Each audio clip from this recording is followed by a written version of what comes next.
उसके लिए सिर्फ उसे मारना ज़रूरी था, क्योंकि उसके लिए उसकी जान की कीमत कुछ भी नहीं थी। ये कहानी है केतन अग्रवाल की, जो कि एक लड़की से शादी करने वाला था जिसका नाम था सिया गोयल।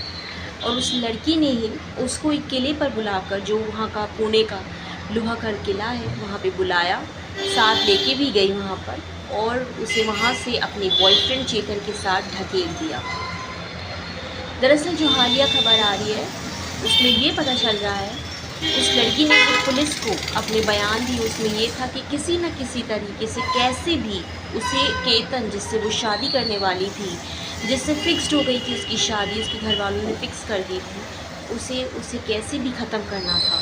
कैसे भी, आज नहीं तो कल, कल नहीं तो परसों, वो हर दिन ट्राई कर रही थी ये सोचकर कि कभी ना कभी ये तीर निशाने पे लगे और केतन इस दुनिया को अलविदा कहे।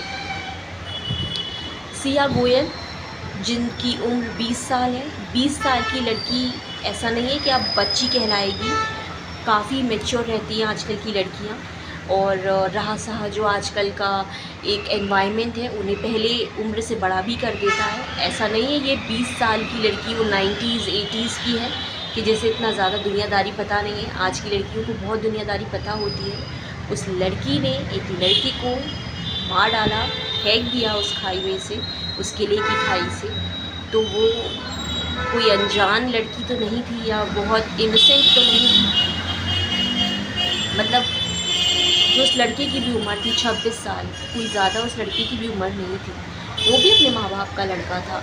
अगर ठीक है फैमिलीज़ ने फिक्स कर भी दिया था रिश्ता, और अगर वो लड़की सिया गोयल नहीं चाहती थी शादी करना तो वो मना कर देती, लेकिन उसने ऐसा नहीं किया, क्योंकि उसको ये था कि उसको अपनी फैमिली की इज़्ज़त प्यारी थी।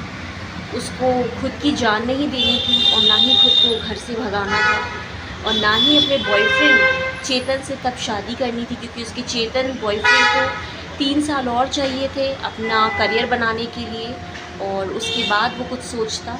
और इसीलिए उसको उतना टाइम भी चाहिए था, अपना एक स्पेस चाहिए था, और उसे उस लड़के केतन से शादी नहीं करनी थी, इसलिए उसके पास कोई और चारा नहीं था।